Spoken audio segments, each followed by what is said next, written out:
তারকেশ্বর থানার অন্তর্গত দক্ষিণ গ্রামে সে জাতি রীতি মেনে চলে আসছে সেই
আসছে আসছে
সরাসরি আমরা এই মুহূর্তে রয়েছি মৌরেশ্বর থানার অন্তর্গত দক্ষিণ গ্রামে। সেই দক্ষিণ গ্রামের যে মাহাত্ম্য, সেই মাহাত্ম্য তুলে ধরছি আজকে আমরা সরাসরি তারাপীঠ টিভির চ্যানেলের মাধ্যমে। এখানকার এই কমিটির কাছ থেকে জানবার চেষ্টা করব।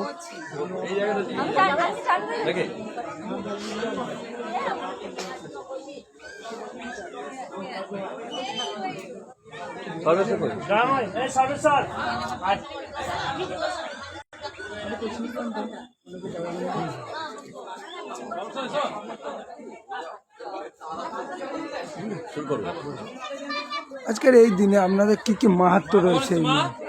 হ্যাঁ, আপনারা এসেছেন কৈলাসপতি আশ্রমে। এই কৈলাসপতি আশ্রম মানে কৈলাসানন্দ গিরি। উনি ছিলেন তৃতীয় পাণ্ডব অর্জুন। ওনার মাতা কুন্তি কথা রাখতে ওনারা এখানে জন্মগ্রহণ করেছিলেন। তিনি হুগলি জেলায়। তারপর তিনি বৃন্দাবনে যান। সেই বৃন্দাবন থেকে কৃষ্ণের খোঁজে এখানে এসেছিলেন। তারপর ডাবুকের যে উন্মেত্তস্বর শিব রয়েছে, সেই শিব উদ্ধার করেছিলেন। আজকে যে চিমটাটা আপনারা দেখলেন, এই চিমটাটা প্রতি বছর এই 16ই মাঘ ওনার তিরোধান দিবস। এই তিরোধান দিবস উপলক্ষে বের করা হয়। এই মস্তকে ঠেকানো হলে এটা সর্বরোগ মুক্ত হয়। এটাই হলো চিমটার মহত্ব। প্রসাদের মাহাত্ম্য আছে। আজ হাজার হাজার আর পুণ্যার্থী প্রসাদ পাবেন। এটা হচ্ছে জমিদার বাড়ি। এই জমিদার বাড়িতে কৈলাসপতি থাকতেন। এই দিনে অনেক দূর দূর থেকে পুণ্যার্থী আসেন, সে নিয়ে কি বলবেন? অনেক দূর দূরান্ত থেকে পুণ্যার্থী আসেন। কৈলাসপতির ভক্ত ভারতবর্ষে বিভিন্ন জায়গায় ছড়িয়ে আছে। যে তারাপীঠের যে বামদেবের উনি হলেন পথপ্রদর্শক। বামদেবের যে তন্ত্রগুরু ছিলেন মোক্ষদানন্দ স্বামী, সেই মোক্ষদানন্দ স্বামী ছিলেন এই কৈলাসপতির শিষ্য। মানে কৈলাসপতির যে প্রধান শিষ্য ওমা গোসাই দাস বন্দ্যোপাধ্যায়, সেই গোসাই দাস বন্দ্যোপাধ্যায় ঠাকুরের পিসমশাই ছিলেন মোক্ষদানন্দ স্বামী। তো এখানে যে বহু পুণ্যার্থী এসছেন প্রতি বছর এই 16ই মাঘ ওনার তিরোধান দিবস উপলক্ষে আসেন, ভক্তরা আসেন। ওনার অসংখ্য ভক্ত দেশের মধ্যে ছড়িয়ে আছে, বিদেশেও আছে। কৈলাসপতির নাম যে গুরুর নাম, গুরুর যে প্রচার যেটা করেছিলেন গোসাই দাস বন্দ্যোপাধ্যায় মানে ঠাকুর, যিনি স্বয়ং শ্রীকৃষ্ণের অবতার। তিনি গুরুদেবের ধ্বজা উঠিয়েছিলেন, যিনি এসেছিলেন ভক্তভাবে। সেই বৈকুণ্ঠপতি গোলকপতি শ্রীহরি বিষ্ণু এসেছিলেন গুরু যে কৃষ্ণ, গুরুই ইষ্ট, এই ভাব প্রচার করার জন্য। তিনি গৌরাঙ্গদেবেরই অবতার, শ্রীকৃষ্ণের অবতার গোসাই চাঁদ বন্দ্যোপাধ্যায় মহাশয়। গোসাই চাঁদ ঠাকুর গোসাই চাঁদ এই জমিদার বংশের সন্তান। যে মাহাত্ম্য ছিলেন, যে ভোগ মাটির তলে রাখা, সেটা কি এখনো আছে? না, মাটির তলে রাখা ভোগ এটা নয়। আমরা তবে ওনার যে মাহাত্ম, উনি কৈলাসপতি মানে মৃত তুলসী গাছে আবার পাতা ফোটাতে পারতেন। ওনার যে ছিল ভৈরবী ছিলেন, দুজন ভৈরবী ছিলেন। শঙ্করী মা, যে ছবিটা দেখছেন এটা শঙ্করী মা, ওনারা কিন্তু মারা গেছিলেন, সাপে কেটে মারা গেছিলেন। ওনাদেরকে জীবন দান করে তিনি ভৈরবী রূপে গ্রহণ করেছিলেন। আপনার নাম? উপানন্দন মণ্ডল।